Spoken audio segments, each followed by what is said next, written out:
Hi, everyone. Thank you for joining us today. My name's Angela Davis Thomas. I'm the History and Heritage Advisor for Student Life and Leadership. Today, we have joining us Dr. Brenda Simmons-Hutchins. Dr. Simmons-Hutchins retired from Florida State College at Jacksonville in 2008 after a 37-year association with the institution as a student, faculty member, and administrator. She received a MA degree in English and American Literature from Clark Atlanta University in 1973 and her PhD degree in English and American Literature from Indiana University, PA in 1987. During her career, she administered and successfully implemented programs designed to recruit and retain African American students at the institution. Some of her scholarly interests in professional travel: Dr. Simmons-Hutchins has a particular interest in writings by and about Zora Neale Hurston and other Black women writers. She's done significant international travel, including humanities and study tours of European, African, and Caribbean countries. She's involved in strong community leadership. She's a member leadership She's a member of the Leadership Jacksonville Class of 1985, co-creator and developer of the Jacksonville Black History Calendar, with over 30 publications from 1989 to present. She's a member of board of directors of Community First Credit Union.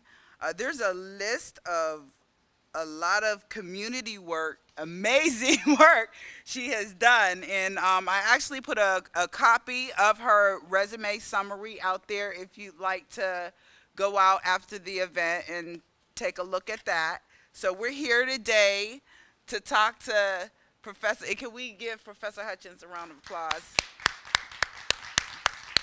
Amazing, amazing work here at FSCJ and in the community. Can you tell us a little bit about how you got your start at FSCJ and what role you was with the college? And before I do, I certainly want to thank you, Miss Angela Davis Thomas. I like to say that whole name, especially the Angela Davis part.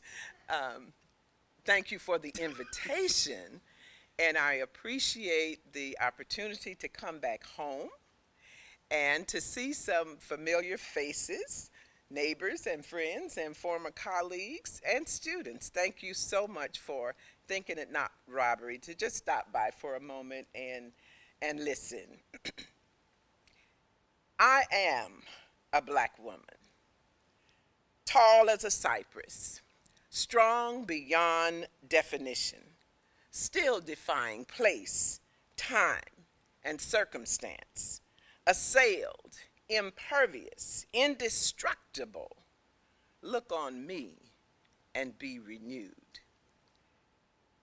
That is an excerpt from a poem by Mari Evans that grounds me whenever I have the opportunity to speak to anyone in a situation like this. And I hope you certainly found strength in those words.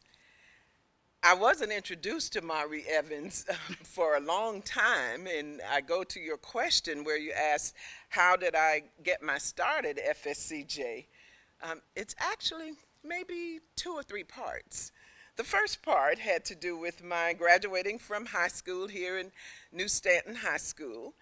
And my dream was to matriculate at the great Bethune-Cookman College it was then. But my parents had different ideas, and so they bribed me. And they bought me a car, because they said, this car will get you from Cumberland campus to South Campus, which was the old FJC. And so I spent my first 2 years of higher education at Florida Junior College. And then after matriculating at Bethune-Cookman, going straight to Atlanta University for my master's degree. Prior to finishing my degree, one day, young people, and I will say this to you, never miss an opportunity. I just happened to be walking by the Career Center on the campus, and I saw that there were recruiters from FJC. So I just went right in, I interviewed, and the rest is history. I was hired the year before I actually finished my degree program. And so I will say I walked out of graduate school right on this campus and started my career. So my first two, we say I had a 37-year association, the first 2 years as a student, and then in the fall of 1973, I became an English professor right here on the North Campus. So I literally grew up in my professional career at Florida Junior College, Florida Community College, and I was in the last retirement class of Florida Community College at Jacksonville. The very next year, the college changed its name to Florida State College at Jacksonville. So that's how I got started here, and I think you might have another question for me. Yes, that is that is amazing. And thank you for explaining FJC, FCC. Jay. Yeah, it was then it was FCCJ, and now it's FSCJ. Correct. It's amazing that you were here through all those college transitions. When and how did the push to celebrate Black history begin at FSCJ? Or FCCJ back then? When you asked me that question when we first met, I suggested that she read this or refer to this book, A College Tells Its Story, edited by Bob Gentry, who was one of my colleagues. If you want to know the story of FJC and everything that happened in those first 25 years, this is a phenomenal book. Well, I do have a chapter in that book that addresses your very question. As I shared, we started this journey in the fall of '73, and there was a very energetic group of students that we served. Carrie knows that the area that's in the Faculty Resource Center right now, that whole area was a suite where an English professor, math, reading, psychology, all of us worked in that area, and we had an open classroom. And so we shared students, and we collaborated to make sure that they were successful. I taught English with that group, but I also taught an African American literature class. And another colleague, Professor Hosendorf, taught African American history. So we started sharing curriculum. I would read literature to her history students. She would come to my literature class and give the background historically of the literary pieces that we were discussing. And then there was another gentleman in adult basic education, Bob Wofford. He and I began talking about how we could help African American students further engage on the campus and become successful. And there was one student that stood out. His name was Joe Smiley. He later became a professor at a junior college in West Florida. But while he was a student, he wanted to start an organization that Bob and I became the supporters, the sponsors. So in that first semester, in that one semester, we were able to pull together students who wanted to learn more about their culture just in time for Black History Week that was celebrated in February of 1974. And that first celebration was held at the hotel right there at the airport. It was called the Skylark or something. Yeah, it was called the Sky Center Inn. Sky Center Inn. Can I ask, what what was happening? What was the climate like in that time that led to you all feeling the need to have the first event off campus? The climate was, you have to understand, this is 1973. We're at the tail end of all of the upheaval of the 60s, and things had not quieted down. People, Martin Luther King had been assassinated, John F. Kennedy had been killed, the movement of the summer of 69 with Woodstock and the Yes. Harlem Cultural Festival, all of that energy had to be channeled somewhere. And so we had students who were, whose parents probably participated in some of those activities. And there was a thirst to learn more, to do more, and to understand more about African American culture.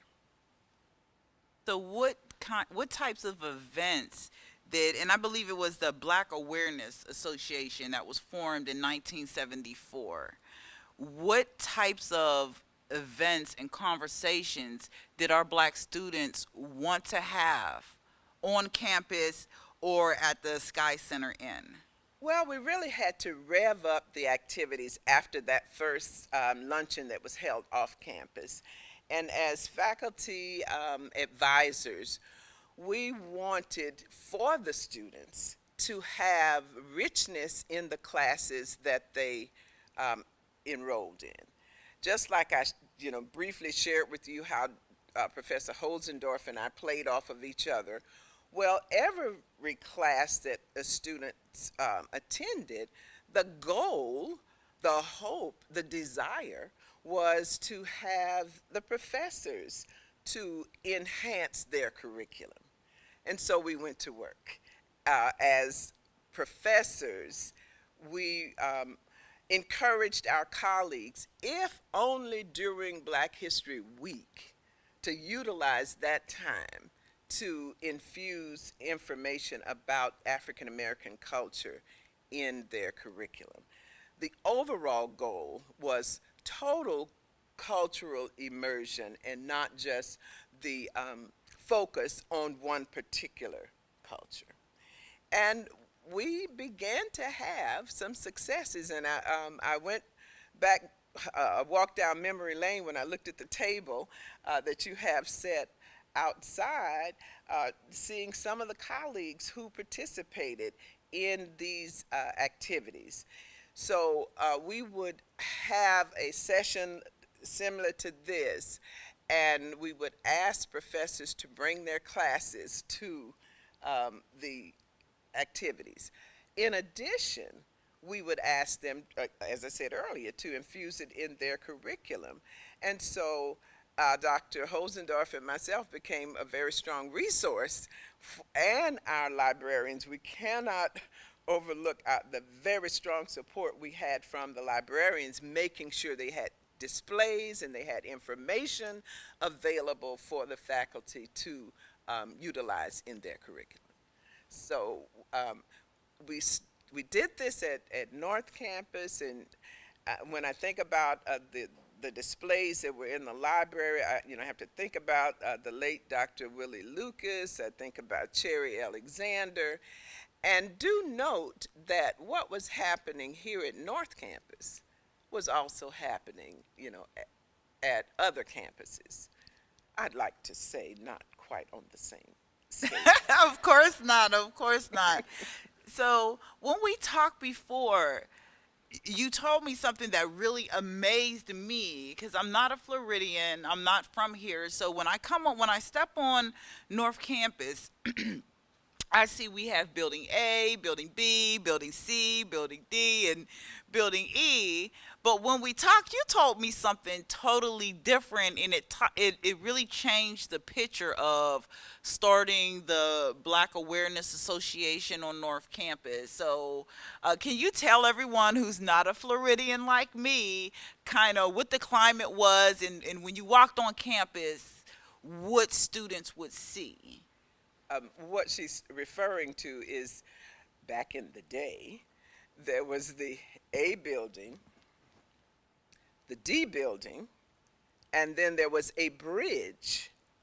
So all of this beauty that you're sitting in was not even here.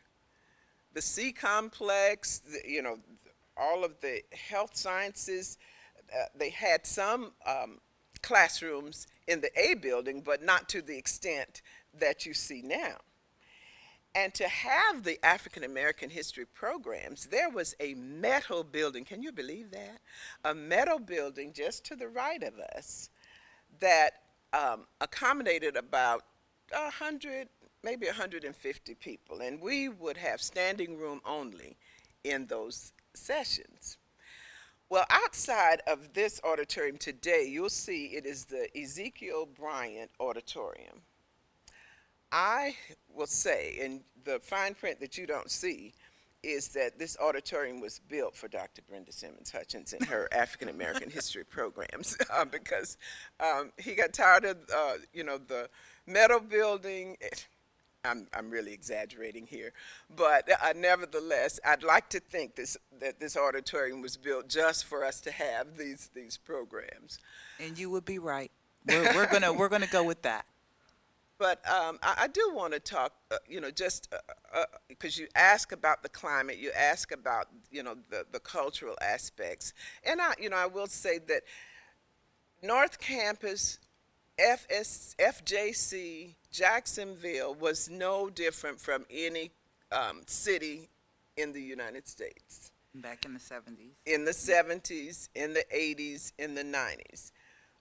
But I have to just pause and just share with you this point, which was one of the motivating factors behind what I wanted to do. There was another writer called Margaret Burroughs who wrote a poem called in 1963 that says, "What shall I tell my children who are black?" And let me just share this, and you'll get an idea of the motivation. She talks about the climate, and I encourage you to read the whole poem, but the last part of it, she says, "I will lift up their heads in proud blackness with the story of their fathers and their fathers' fathers, and I shall take them into a way back time of kings and queens who ruled the Nile and measured the stars and discovered the laws of mathematics, upon whose backs have been built the wealth of continents.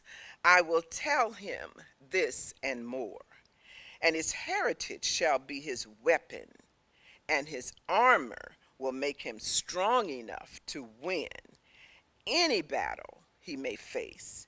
And since this story is often obscured, I must sacrifice to find it."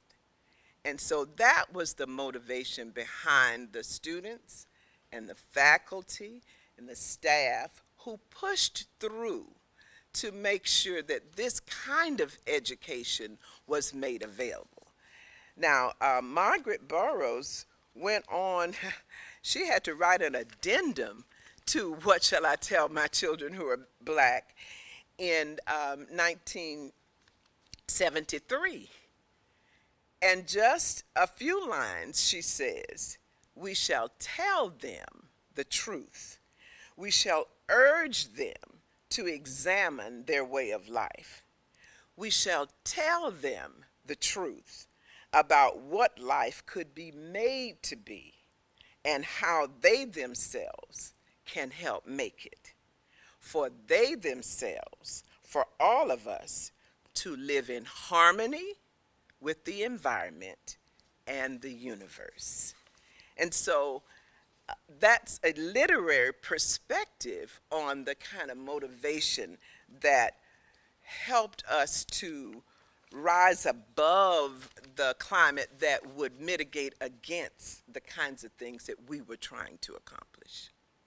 You mentioned earlier that you were a student here at when it was FJC for a couple of years. So did your experience as a student here add to your passion to push for the Black Awareness Association and the Black Awareness Week, because we haven't even got the Black Awareness Month, Yes, right. Black History Month yet. So, did your passion and your experience as a student kind of influence that as well? Yes, I was a student in the late 60s, and although the signs were taken down, whites only, blacks only, the vestiges were still there. And I remember Cumberland campus, which is now Kent campus. Believe it or else, we had classes in Old Navy, they called them Quonset huts. And each of them, the classrooms were retrofitted with air conditionings for the summer and little space heaters for the winter. But on that campus, there were two buildings that were the student union buildings. One served hot food, and the other was just a building to utilize. Well, without saying, that second building became the Black Student Union. We would get our hot food in one room and go to the other room, because we had to network and band together to be successful. Our experiences on campus were not as welcoming as you would want, but the sacrifices and the push for those of us who did graduate had to come from inside, which is the story of success for anyone at any time, but very strongly then. So as I remembered my experiences as a student, I wanted to make sure that not only Black students, but every student on campus would, first of all, feel welcomed. Secondly, understand that there were faculty and staff who cared about them and wanted to make sure that they were successful. And thirdly, that their education was as rich and as deep as it could be. And so, yes, my experiences as a student fueled my passion even more to let the students know that if I could do it, you can too. Yes, I love it. So a little earlier, we were talking about, well, actually, before we got started, we were talking about some of the highlights recently of the Black History Month events that have been going on and still going on until the end of the month. And thank you for your leadership. Thank you. Can you talk about some of your highlights, some of your favorite events that you did? Of course, at North Campus, not the other ones. We're talking about North Campus. Well, I would still like to say everything stemmed from the North Campus. But, yeah. I really think in the glory days of FSCJ, another dimension of our programming, if you will, for cultural awareness was the scholarship banquets that we had. They're not mentioned in this book, but we had years and years of collaboration. You know, eventually we collaborate with student activities, utilizing budgetary funds and so forth to bring celebrities to Jacksonville to help us raise money for scholarships. And so we brought luminaries like Lou Gossett, he's the one I remember the most because he was so personable. When we went to the airport to pick him up, he first wanted to know where was the barbecue place. And of course, I told him Jenkins. And then he wanted to stop by Winn-Dixie to get some snacks. And the look on the face of the person who checked him out was just priceless, because she looked up and she says, you are. He says, yes, I'm Lou Gossett. So anyway, we would bring luminaries on into the city. And so we opened it up because obviously we had to sell tickets. Each campus had competitions. We had this big trophy that we would pass from campus to campus for, which one sold the most tickets and got the most guests to come. And so that was really an energizing time, and we were doing it all to raise those scholarship funds for students. And I'm pleased to say that the scholarship bears my name. So students, if you're looking for funding, check out your foundation. There's a Brenda Simmons Yes. scholarship. It wasn't Hutchins then, but it is now. And she has the flyers about that scholarship as Yes, well. I was just getting ready to get to that. You are my celebrity. Bless you. Most famous person I'm gonna meet. So, and yes, she has a scholarship, and there's flyers are out in the doorway when you walk in. It's called the Dr. Brenda Simmons African American History Endowed. So if students can go to FSCJ scholarships, it has the full link on there, all the information, the requirements in order to enroll. Please make sure that you're letting students know about this scholarship as well as the other ones, but this one specifically, if you need any information, we do have those flyers out there. If you're a professor in your area, please make sure that you take one with you and hang it up in your area. And I will say one of the requirements, I am an English teacher, is that you must write an essay, but you can do it. Thank you. Yes. So, you moved on to, after being a faculty, you moved on to developmental education program for Black students. How did you help to enhance that? Well, actually, the developmental education was what we did here as a professor. Okay. What you're speaking of now is my first foray into administration was as assistant dean for recruitment and retention of African American students. There was a time, and I'm not sure what the climate is now, when enrollment for African American students was dipping. And at that time, in the city of Jacksonville, African Americans made up 30% of the population. And what we wanted to do at the college was to try to mirror at least that percentage of African American students who had enrolled on campus. And so Dr. Spence, who was our president at that time, and the college leadership created this position so that we could focus on that kind of recruitment and retention. Prior to that, we had a faculty-led program called FAME, and it started at the Kent campus with the late Betty Sessions as the leader, and she corralled faculty members from across the campus, and we actually put our own money into the program to get it started. Oh. And then eventually the program was embraced by the college and put under the umbrella of my leadership as assistant dean, along with some other programs that were grant funded to recruit specifically Black males, to sponsor. We had a group of Black male singers called the Jubilee Singers, and that was another way to go out into the community as ambassadors to recruit students to the college. We had funding and still have funding from the College Reach Out program from the state, and I think I saw Debbie come in, who is the leader in that program now.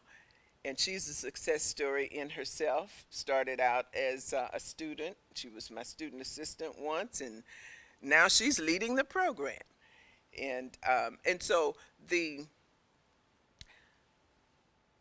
position of assistant dean in student affairs, with the specific college-wide focus to recruit and retain African American students, brought us much success during that season. Awesome. So I'd like to ask about Dr. Ezekiel Bryant. When he took charge of North Campus in 1974, he was the first black provost, president of a campus in the Florida college system. How did Dr. Bryant contribute to the celebration of black history here at the college? Oh, of course, he was a number one supporter, and I think I've already alluded to the fact about this auditorium being built.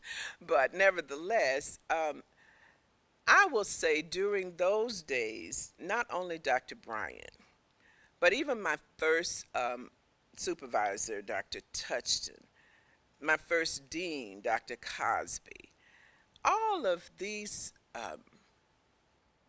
administrators supported faculty. Unless you were, doing something that was completely off the rail, they wanted you to exercise your academic freedom and give the best that you could. And that's all people like me needed, because of my interest, my background, and just the success that I wanted to see in students. So Dr. Bryant was a legend in his own time, and not only supporting the kinds of initiatives we had with African American students, but the initial growth of this campus is attributed to Dr. Bryant. Our signature program back in the day was only the nursing program. And when I left in 2008, we had more than 30 workforce programs at the North Campus. In addition to our experience through student affairs and academic affairs with the early college programs. And, we have another success story in the audience with Mr. Bradford, who is now a staff member here at the college. So we'd like to say that through the kind of leadership that Dr. Bryant provided and the model that he gave to us, we were able to then share that and use that modeling as a way to enhance what we did for students. So how long were we only celebrating, or was FSCJ only celebrating Black History Week? And can you talk a bit about the transition from Black History Week to Black History Month, and what part the Black Awareness Association played in that? Well, first of all, I will say that the Black Awareness Association sort of dissipated as a student group after Joe Smiley graduated. But as faculty members, we did not let the mantle pass. Everyone should be aware that, Carter G. Woodson founded Black History Week back in 1926, and so we just got on that bandwagon and began celebrating Black History Week, as we said, in 1974. Then in 1976, the Black History Week nationwide went to a month-long celebration, and so we just transitioned just like the nation did. In addition, because we are culturally African Americans 365 days a year, 24/7, the inspiration for the Black History Calendar came about. And in 1989, we started publishing the Black History Calendar, which was a collaboration with, first of all, with just FCCJ and Southern Bell, which is now AT&T. And then over time, we acquired other partners. The longest standing partner was the Jacksonville Public Library. What better collaboration if we want to enhance education than to collaborate with the public library? And as a result, the 30-year publications of the calendar, which highlighted the contributions of African Americans in the Jacksonville and the North Florida area. All of those calendars are digitized and available at the Jacksonville Public Library. So if you want to learn more about the history of African Americans, point, click, and there the information is for you. But it all started where?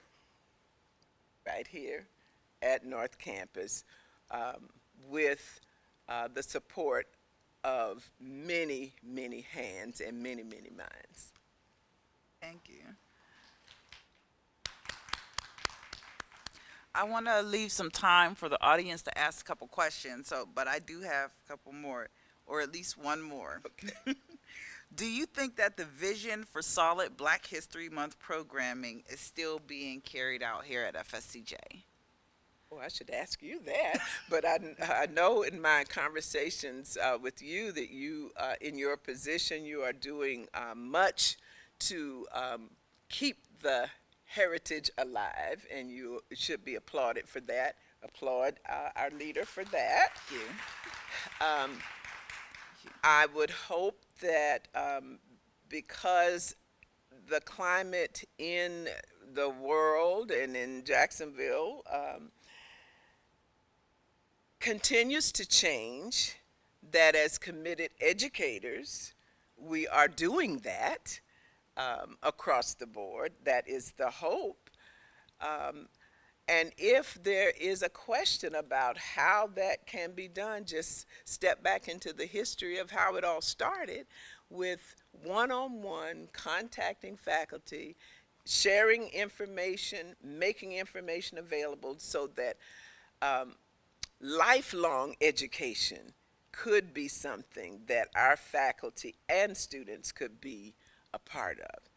And the degree to which our faculty still understand and live the fact that lifelong education is important is the degree to which the African American culture and other cultures are kept alive here at the college. Yes, thank you.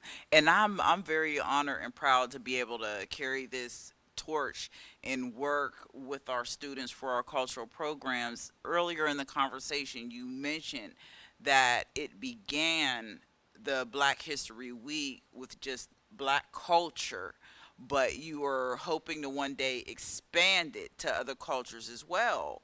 And FSCJ has come a very long way, especially with the social culture, the way things, the way it was back then. And today, I oversee awareness months. In September, we have Diversity Awareness Month.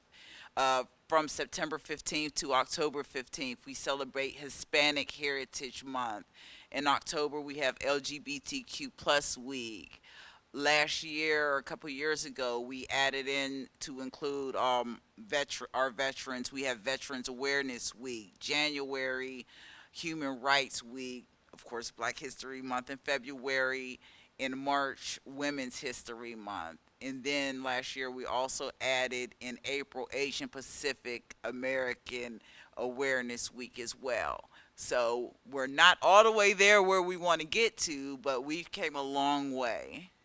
And you reminded me too of a collaboration that we had, and some in the audience will remember the lady Elizabeth Cobb, who was the Dean of Students at the Kent campus, and B.J. Hausman, who was at Kent campus then, but ended her career here at the North Campus. All roads just lead back to North Campus. But early on, the three of us used to sponsor a multicultural conference. Interesting how things happen. As faculty, we were encouraged when funding was great to go to conferences all over the United States to enhance our education. Well, when funding became a little limited, we reversed that. We brought the conference to Jacksonville. And so we would bring people in from all cultures to not only be keynote speakers, but session speakers to share cultural information. So we brought the mountain to Muhammad, Yes. and sponsored those kinds of conferences that would, of course, enhance the cultural awareness that you just spoke of as well. Awesome. Thank you. Does anyone in the audience have any questions? All right. Well, on behalf of FSCJ's History and Heritage Committee, thank you for coming out today, and we'd like to.